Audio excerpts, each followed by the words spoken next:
Pwede. Maganda. Hindi, ano din namin. Medyo lalapit din kami konti. Pero titingnan ko lang kung kaya. Kasi ano eh, masyadong paahon, saka palusong. Guys, nakikita niyo yung parang burol to. Ayun. Oo.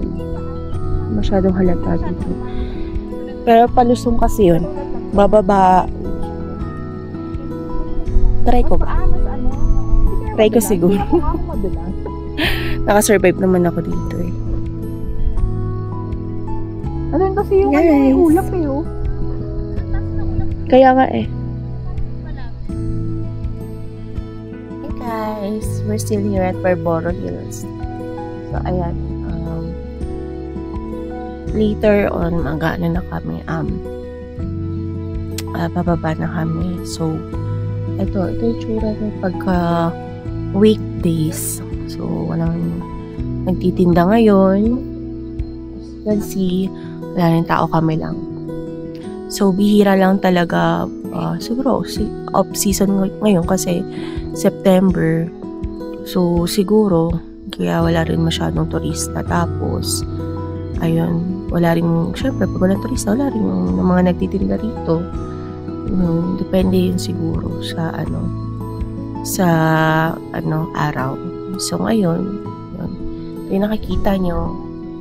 Kami lang talaga, as in, tatlo lang kami.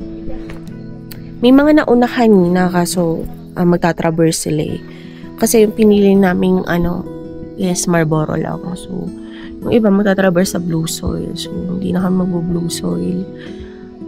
Bababa na kami. Tapos, doon na lang kami sa sa isang wow cafe magbe-breakfast pagbaba.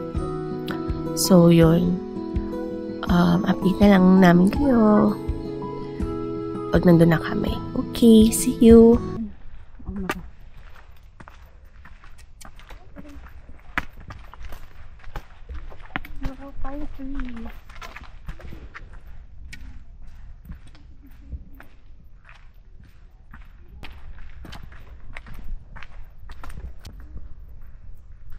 Ang patayog na pine tree. Diba? Guys, hindi ko na picture sa inyo yung pag-akyat kasi sobrang dilim. Lisod ako. Natin na lang. So, para kita din yung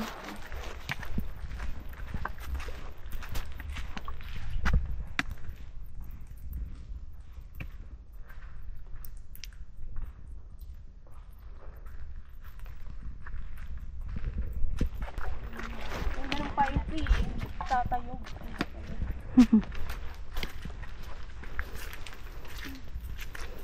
Doon na para may fog oh.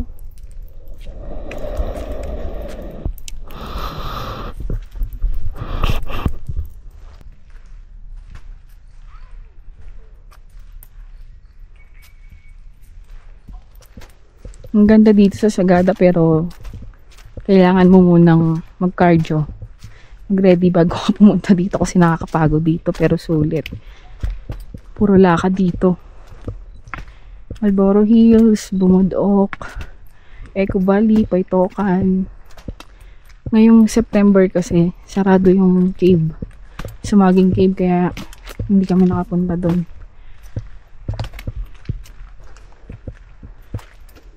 Under rejuvenation yung cave.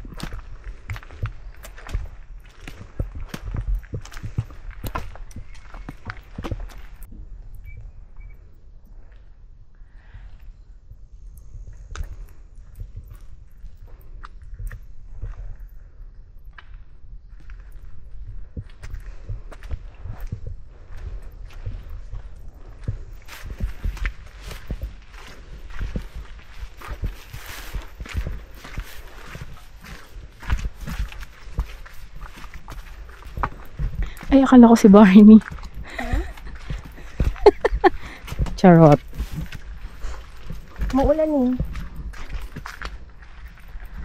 Hindi guys. Sige. Walang tigil ang ambon. Ulan, ambon. Oo, kaya madulas yung daan. Sobrang dulas, kaya kailangan ng Matatag na paa sa kabinte. Kaya the best magpunta dito. January, February daw talaga. Summer din.